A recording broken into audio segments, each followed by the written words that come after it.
Well, hello, and it's good to be back in Georgia. And I want to thank all of you who have prayed for me and Carol as we traveled to Ohio last week to start the process of finalizing my aunt's affairs.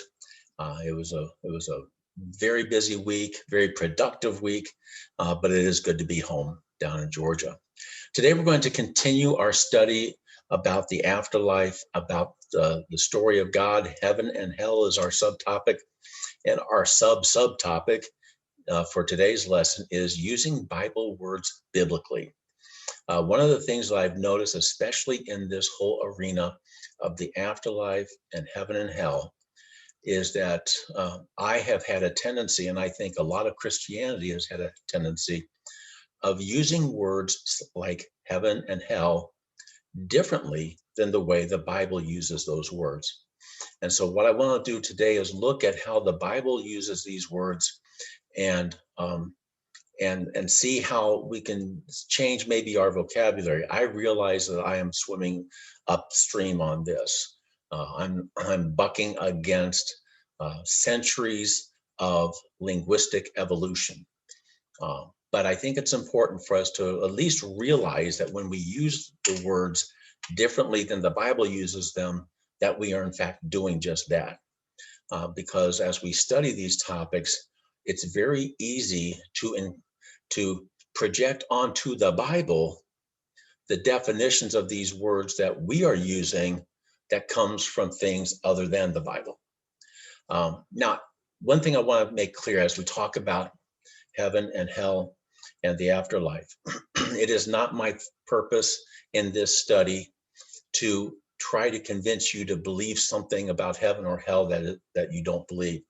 I am not using this to try to change your beliefs. What I want to do is challenge you and prompt you to think about your beliefs. Think about, what do I believe? Why do I believe it? What does the Bible have to say about these things? As we do that, what I'm going to do is be presenting this again historically, as I've done with many of the topics that we've talked about, and we'll share about what other people, other good godly Christians have believed down through the centuries. So with that, let's go ahead and get started. And what I want to do today is start off with an overview of the afterlife, how it is presented in the Old Testament, and how it is presented in Greek philosophy, and then how it's presented in the New Testament. Now, you may ask, why am I caring about Greek philosophy? Well, the reason I'm caring about Greek philosophy is that the New Testament was written in the Greek language, using Greek terms borrowed from Greek philosophy. And it's important that we understand what these words meant and see how Greek philosophy has weaseled its way into our Christian beliefs, and see how maybe, as was the case with me for many decades, my beliefs about Christianity, about heaven and hell, reflected more the teachings of Plato than they did the teachings of Jesus. So that's why we're going to be looking at this. What I want to do in these first few slides is look at just an outline overview of the afterlife as it was conceived in these various systems. And I think if you keep this in the back of your mind, it will help guide us as we move along. So in the Old Testament, and we'll get into the weeds later on, but right now it's just an overview. In the Old Testament, we start off with life on earth. We're born, we live our lives, and then we die. In the Old Testament, what happens to people after they die is they go to Sheol. And in the Old Testament, everybody goes to Sheol. There's no distinction between the good and the bad, Jew or Gentile. Everybody goes to Sheol in the Old Testament. There may be some exceptions with Enoch and Elijah. We'll talk about them later. Just for right now, the general rule is that everybody who dies in the Old Testament goes to Sheol. Sheol is a dark, misty, half-existence type of a place. There's no remembrance of God in Sheol. There's hardly any consciousness in Sheol. It's death. It's not a pretty picture. It's not supposed to be a pretty picture. It is supposed to be death. And one of the things to remember about the Old Testament is that death is the enemy. Death is not a friend. Death is the enemy. Sheol, however, is not portrayed as punitive in the Old Testament. You're not being punished in Sheol. This isn't a judgment place. This is just where everybody goes because that's what happens when you die. After a time in Sheol, it will be a general resurrection, and people will be restored to life on this earth in new bodies. In the Old Testament, there is not a hint of people going to heaven after they die and spending eternity in heaven. That just simply is not a concept that the Old Testament deals with. In the Old Testament, there is life on earth, death. Death is equated with this misty existence in Sheol, and then there's a resurrection with new bodies. Okay, now again, in this system, death is not seen as a friend, it is an enemy. This system was very similar to the ancient Greek way of looking at things. And when I talk about the ancient Greeks, I'm talking about the time of Homer. We're talking about the 8th, 9th century BC. And we're getting this from some of Homer's writings. With Homer, you have life on earth and you have death. In Homer's philosophy, everybody goes to Hades. Hades is simply the Greek word that corresponds to the Hebrew word Sheol. Hades is a dark, excuse me, a dark, misty, half-life existence. It is not a friendly place, again, but it also is not punitive. There's no sense of judgment at this point in time. This is just simply the place where people go when they die. What's different about the ancient Greek view of things is that there is no resurrection. Nobody is raised from the dead. You die, you go to Hades, and that's it. I'd also point out that Hades, as a Greek word, not only refers to the place where people go, but it refers to the Greek god of the dead. So Hades was actually the name of a Greek god, and it refers to death, and it refers to this half life existence, dark, misty. It's no fun, but it's also not punishment. It's just what happens to everybody. Well, fast forward to about the 4th or 5th century, and Plato comes along.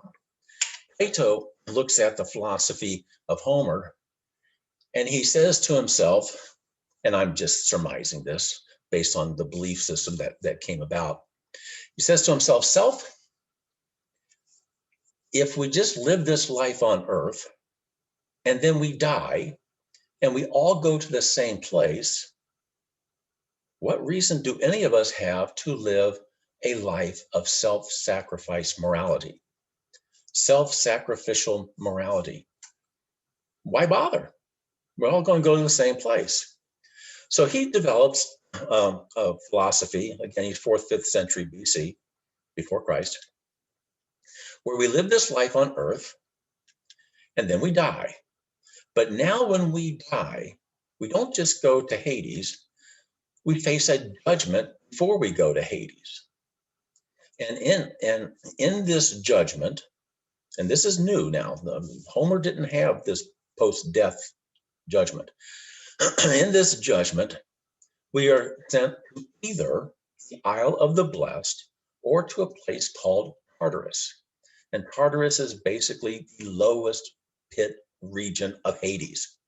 The Isle of the Blessed is also in Hades, but it's where the righteous people go, the good people.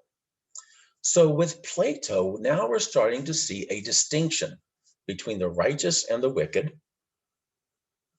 And something different is happening to the wicked after death that is not happening to the righteous after death. And uh, for Plato, the righteous are going to the Isle of the Blessed, and the Tartarus are going to, and the wicked are going to Tartarus. Now, I'd point out too that in Platonic philosophy, it is the soul that is going to Hades, the Isle of the Blessed, or Tartarus, not the body. The body is rotting in the ground. In fact, there is no resurrection in Platonic philosophy. And this is an important distinction that we have to remember between Platonic philosophy and the ancient Hebrew philosophy. With Plato, death is a friend. Death is welcome. Death is liberty. It's liberation of the soul from the evil body. When in Platonic philosophy, the soul is good, the body is bad. The spiritual world is good, the material world is bad. And so because of that, there's no resurrection because you don't want a resurrection. A resurrection means a raising of the body. And for Plato, the body is evil, it's bad, you don't want it to be raised. And so there's no resurrection. The soul gets separated from the body. The soul goes to either the Isle of the Blessed or to Tartarus, depending on how you lived your life on this earth.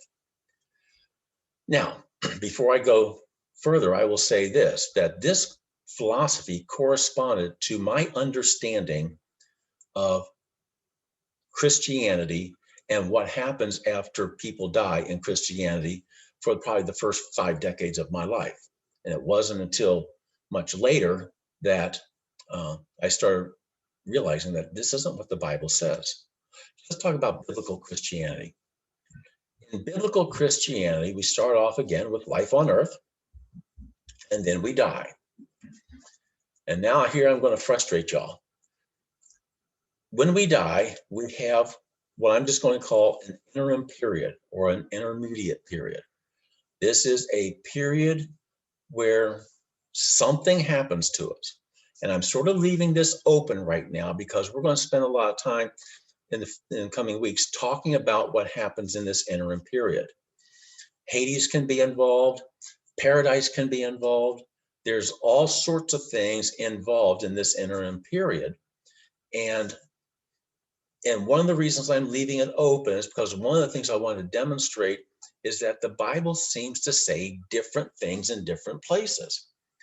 Paul talks about people being asleep. There's the parable of Lazarus and the rich man, where the rich man is in Hades.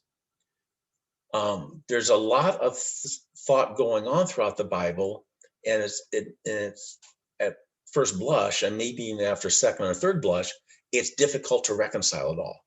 But there's going to be an interim period. Okay, if we incorporate the Old Testament, that interim period would be Sheol or Hades, or something else. After all that, there is a resurrection. Then there is the great white throne judgment, and the righteous end up in the New Jerusalem on the redeemed earth. And then the others are put into outside. Revelation talks about people being outside the city gates. Jesus talks about people being cast into outer darkness. Revelation talks about the lake of fire. I've got a question mark here at the end of this bullet point because, again, the Bible puts out a lot of different imagery as to what happens at this stage. And so we want to talk about both the interim period and this final period in terms of what the Bible has to say, and see if we can try to reconcile all of the different images and come to some conclusion as to what this is all about. But here, once again, with biblical Christianity, death is not necessarily a friend. We're defeating death. Death is going to be defeated at the end, and we'll see that on a slide here in a couple slides. Death is going to be defeated. Death is not a friend, unlike in Platonic Greek philosophy. In Platonic Greek philosophy, death is a friend to be welcomed. In biblical Christianity, it's my belief that death is an enemy to be defeated.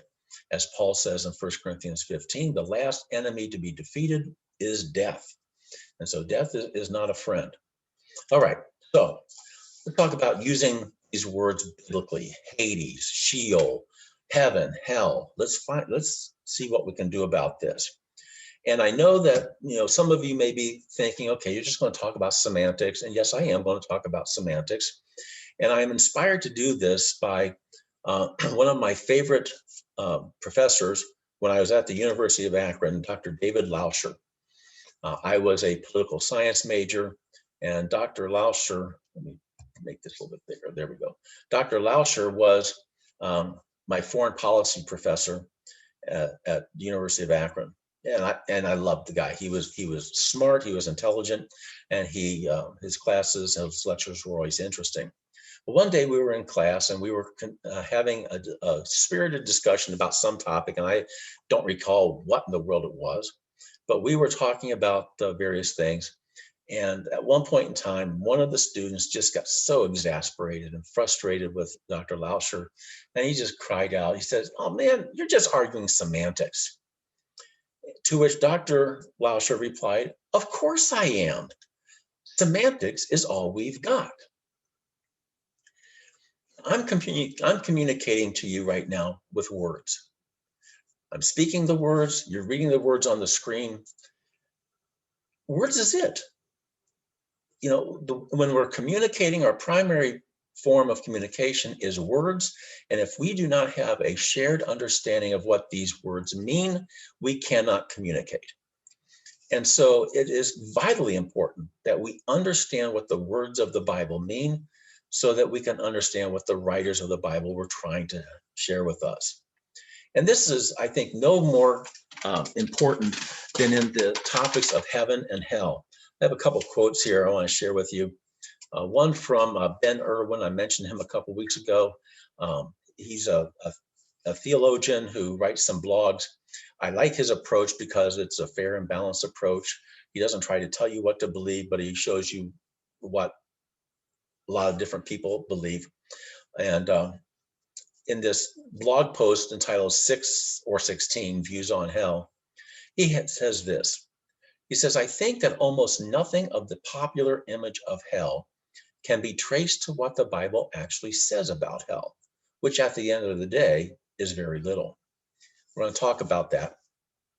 But I think he has a valid point when he talks about when we think about what we believe about hell, where do we get those beliefs?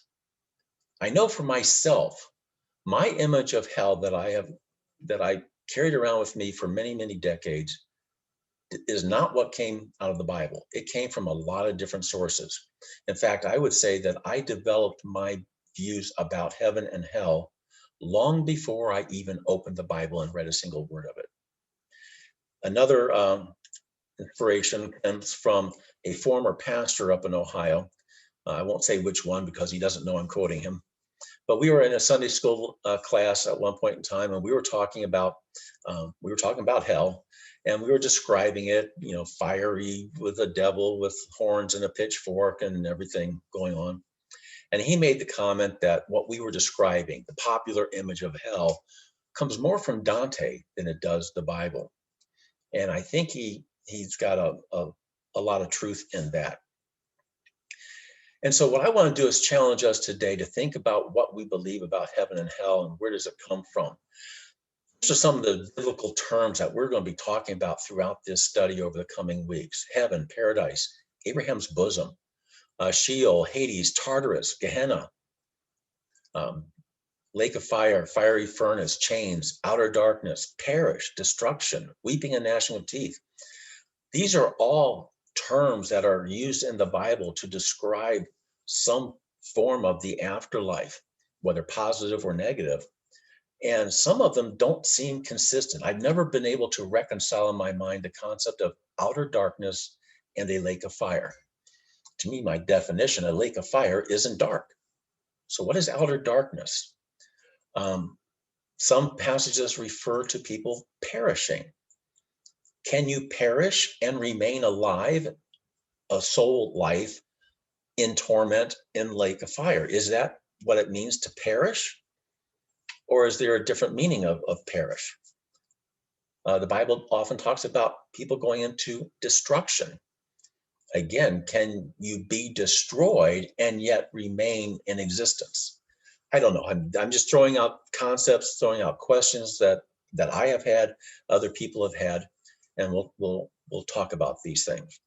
But we want to talk about some of the biblical terms. And when I think about the biblical terms, I start off with my own personal preconceived notions. As I just said, what I believed about hell for many decades and heaven and hell, these were beliefs that I developed long before I ever opened the Bible. I could give you a very vivid description of heaven and hell long before I ever opened the Bible and started reading it. Now, where did I get these descriptions, these ideas? Well, from friends, from family, from church, from TV, from movies, from other literature. I Who knows where it all comes from? I don't even think I could tell you exactly where I learned everything I knew about heaven and hell. I do recall this, and I think I've shared this before in Sunday school. My very first spiritual lesson that stuck with me as a child, I was probably about 6. And living next door to me was my best friend. And he was also 6. He was 1 month older than I am, and still is 1 month older than me. He always lorded that over me. I mean, at 6 years old, a month is a long time. And so I remember one day he pulled me aside. He says, "Look, Virgil, good boys go up and bad boys go down."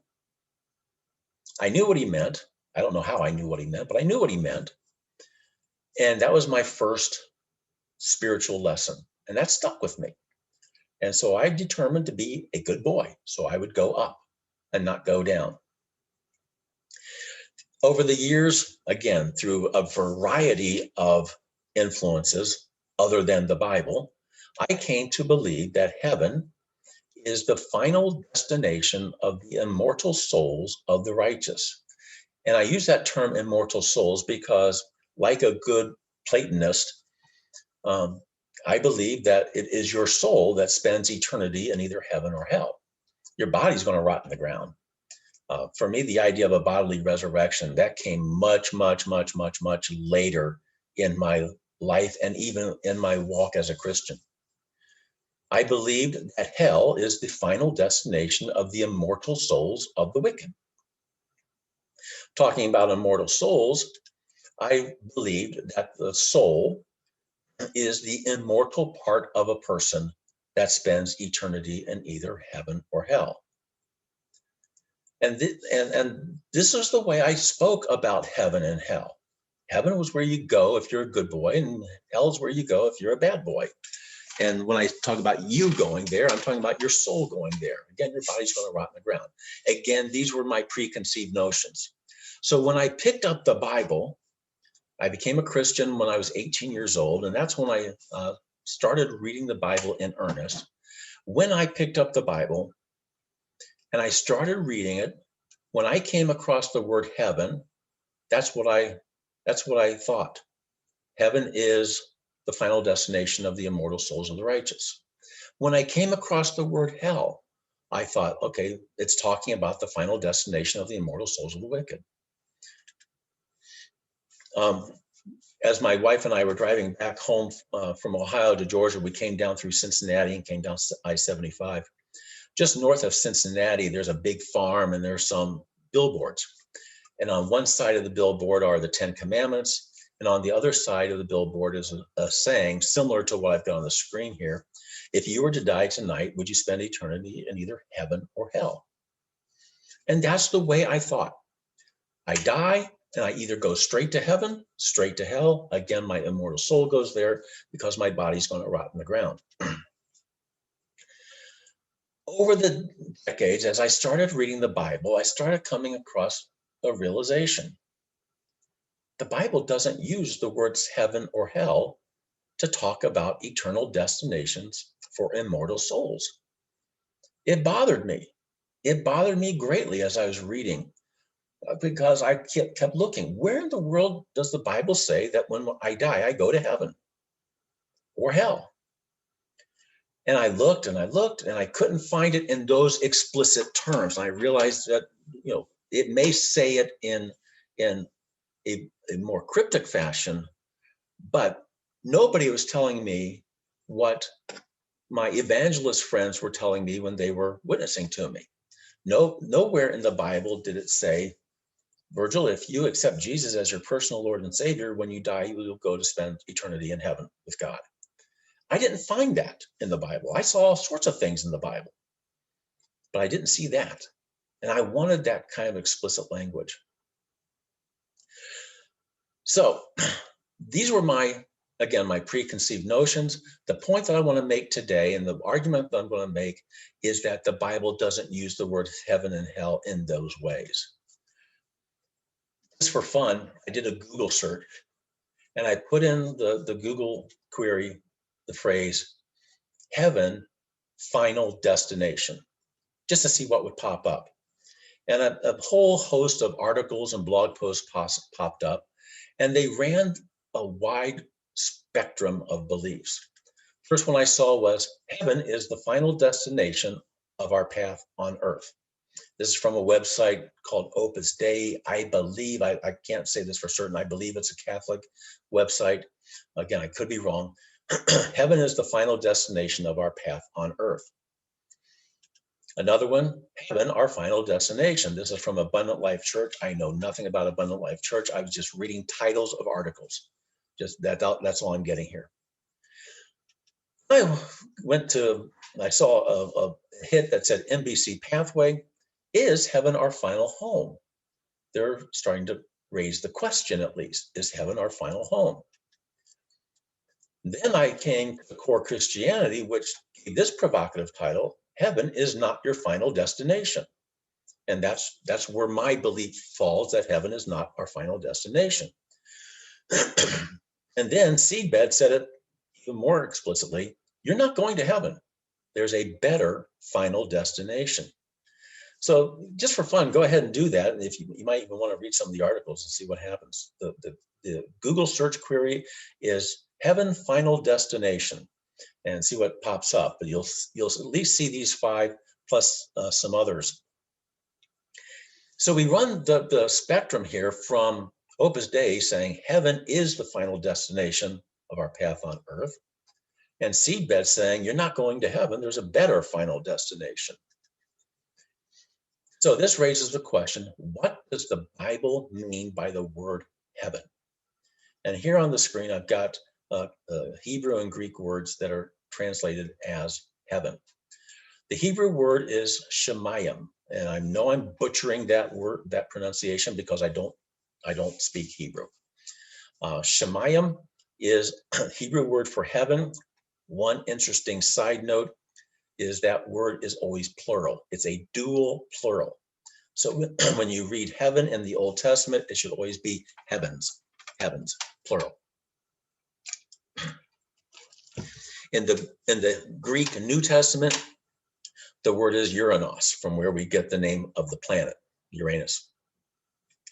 And oftentimes in the New Testament, Uranos is presented as Uranoi, which would also be plural.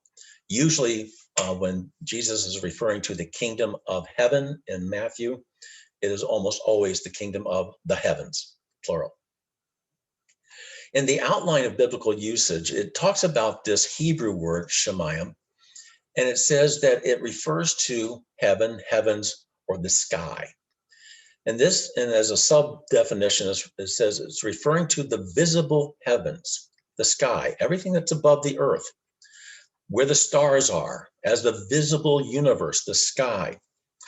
If you go back 2 years when we started this study to our discussion of Genesis 1, I had the diagrams, and I should have put one in this presentation. I apologize for not doing that, where you have the earth, and the earth was presented as flat, and then you had the dome, the firmament of the heavens over the earth. And above this firmament of the heavens, you had the waters that would rain down through heaven to hit earth. Heaven was basically anything above the earth. Below the earth, you had Sheol.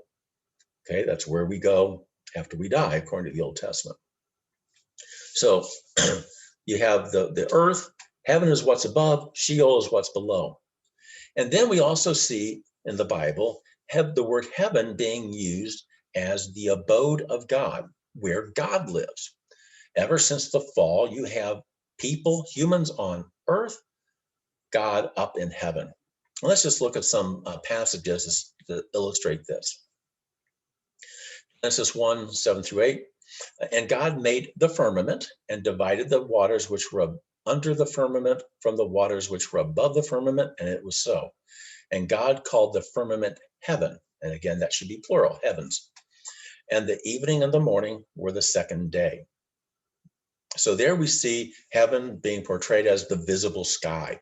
And oftentimes in the Bible, if you see the word heaven, that's what it's referring to, just up there somewhere.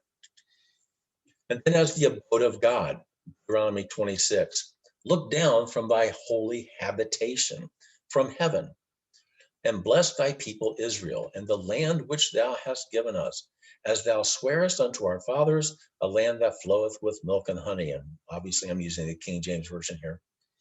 Again, on Psalms 11, 4, the Lord is in his holy temple. The Lord's throne is in heaven. His eyes behold, his eyelids try the children of men.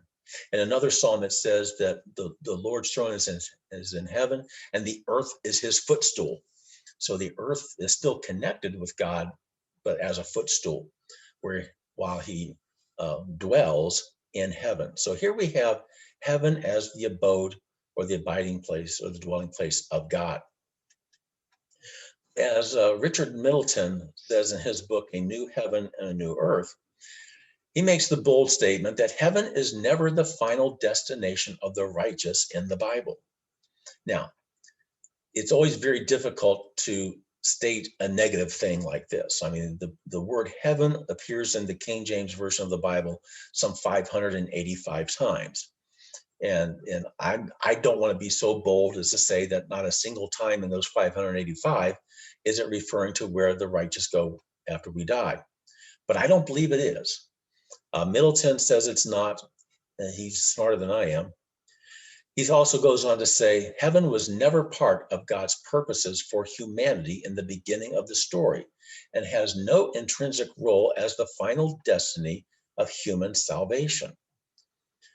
He makes a comment in another place, and I've seen other Bible teachers say this, that they have challenged their students to point to a verse or passage anywhere in the Bible where the word heaven is used to describe the final destination of the righteous. And so far, they say no student has ever come back.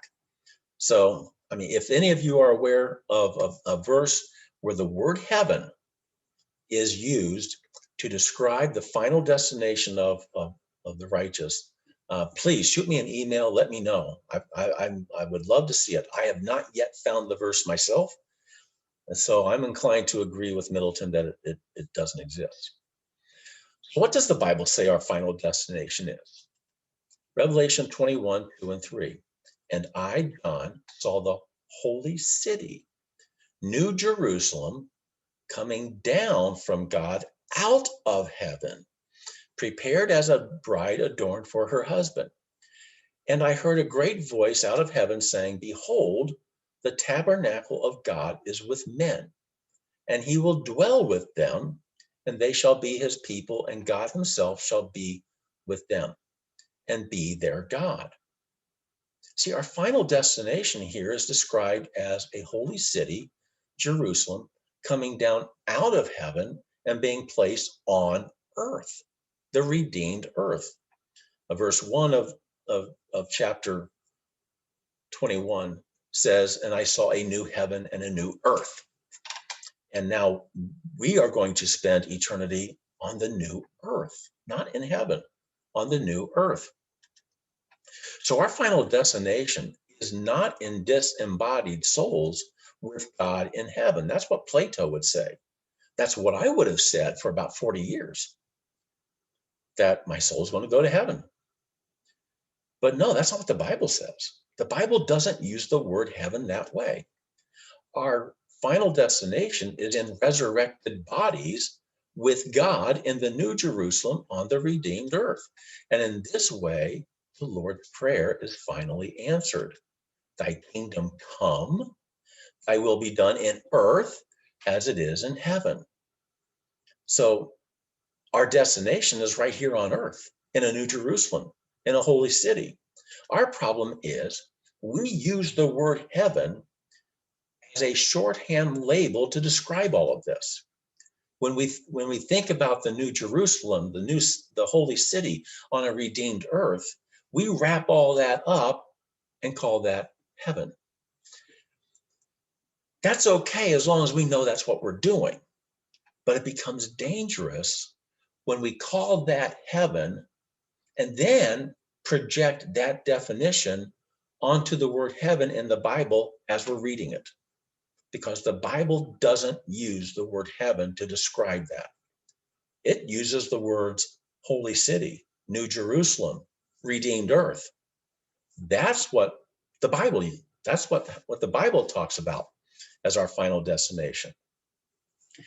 So let's be careful, I think, in terms of how we use this word heaven and how we read the word heaven as we're reading the Bible. Now, if we use heaven as a shorthand label for something much more complex and much more earthy, my question is, do we do the same with hell? So let's get an idea of how the Bible uses the word hell. Once again, going back to my preconceived notion, I saw hell as the final destination of the wicked. I would equate hell with the lake of fire. To me, that I think that was a fair equation. Hell meaning the lake of fire. It's where people burn forever, and it's not a pleasant place. But the key is that hell, lake of fire, basically one and the same. And yet, if you're using the King James Version of the Bible, and you open your Bible to Revelation 20, verses 13 and 14, you see this. And the sea gave up the dead which were in it, and death and hell delivered up the dead which were in them. And they were judged, every man according to the works. And death and hell were cast into the lake of fire. This is the second death. So here we see hell being cast into the lake of fire. Death and hell are suffering the second death. Well, if hell is equated with the lake of fire and hell is being cast into the lake of fire, now things aren't making sense to me. Now, I emphasize that this is the King James Version of the Bible. And this is important because what I want to demonstrate now is that the word hell is used differently in the King James Version of the Bible than it is in other translations. In this passage, hell is, first of all, it's a translation of the Greek word Hades. And as we saw before in Greek philosophy, Hades is this deadly place where people go after they die. In this passage, hell is temporary. Hell has to deliver up its dead. And then hell itself cannot be the same as the lake of fire because hell is being cast into the lake of fire. And this is where things get tricky, because over the centuries, our understanding and our usage of the word hell has changed. The English word hell.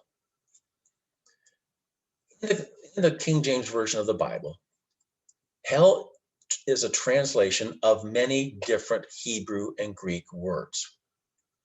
This Hebrew word Sheol, I mentioned in the Old Testament, where everybody goes to Sheol after they die. The King James Version translates Sheol as hell, sometimes, not always. The King James Version translates the Greek word Hades as hell, always.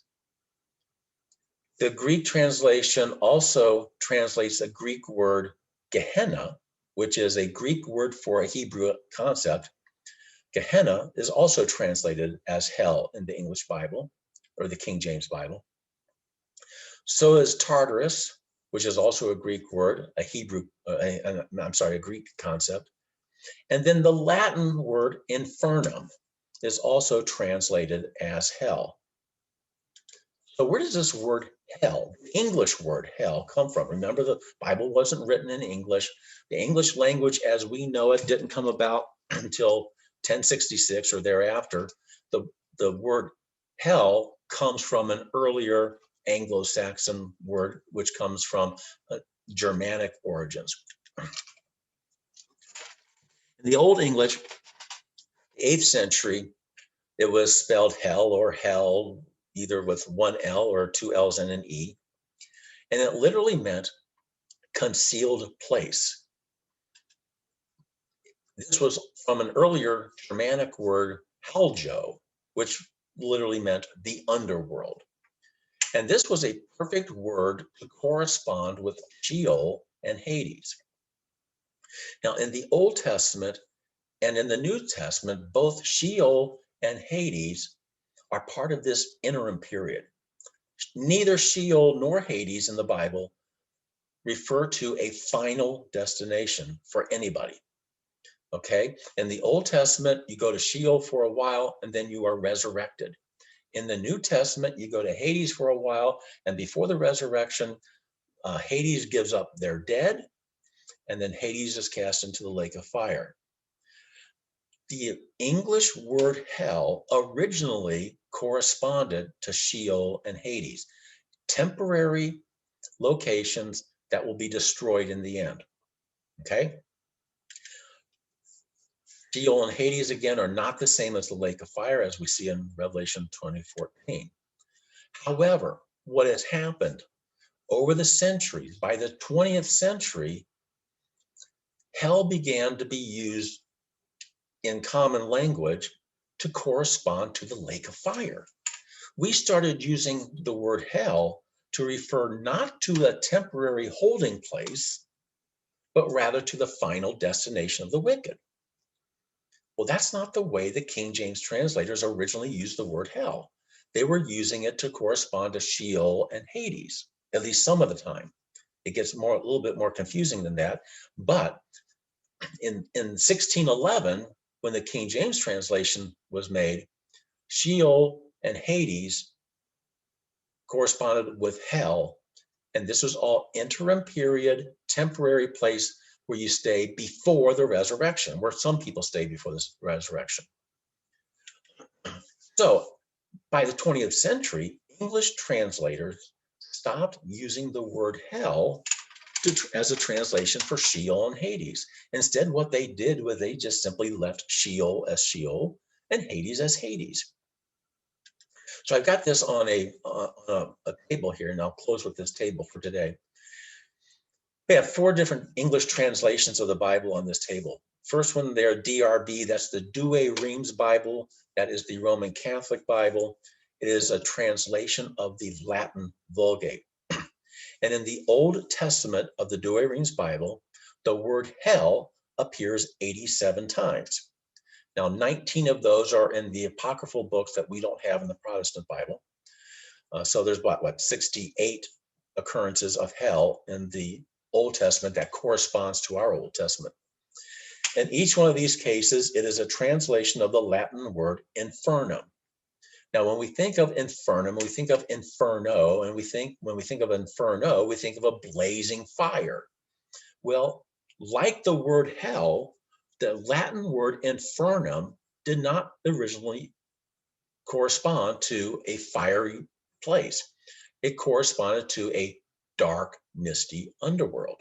Infernum was the Latin translation for Sheol and Hades. Dark, misty, underworld, concealed place, but certainly not a blazing fire. The notion of infernum or inferno being a blazing fire came much later. Think Dante again, and it came much later. In the King James Version of the Bible, the word hell appears 31 times in the Old Testament. It's always a translation of the Hebrew word Sheol, although in the King James Version, Sheol is also translated as pit, grave, death. It has many different translations. But if you see hell in the Old Testament, it's a translation of Sheol. In the New Testament, hell appears 23 times in the King James Version. 12 of those times, it's a translation of the Greek word Gehenna. We'll talk later about what that means. 10 of those times, it's a translation of the word Hades. One of those times, it's a translation of the word Tartarus, and these are all Greek words. And we'll get into the different meanings of these words. By the time we get to the New American Standard Bible, the colloquial use of the word hell has changed. We no longer use hell to refer to the interim state. We use it to refer to the final state. And so because of that, the New American Standard translators did not translate Sheol or Hades as hell. So in the Old Testament of the New American Standard Bible, you will not find the word hell anywhere. In the New Testament, it only translates the words Gehenna, Tartarus, Gehenna and Tartarus. So the word hell appears in the New American Standard Bible 13 times.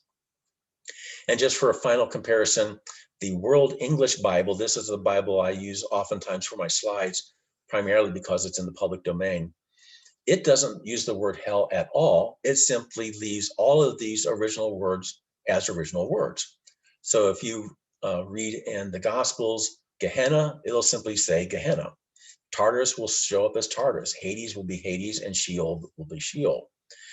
This avoids the confusion that we get with the King James Version, where the word hell is used to translate different concepts. But this shows, I think, the evolution of the word hell over the centuries.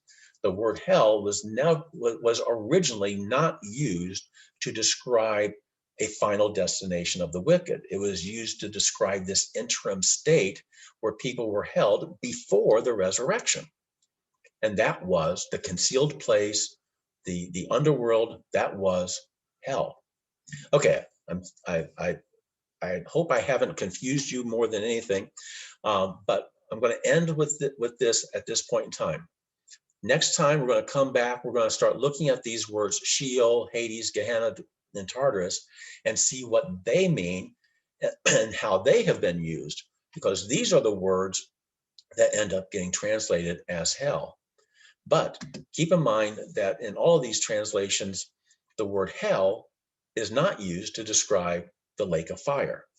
So with that, I'm going to close this out. I've talked too long, and I will see you next time, and God bless you until we come back together.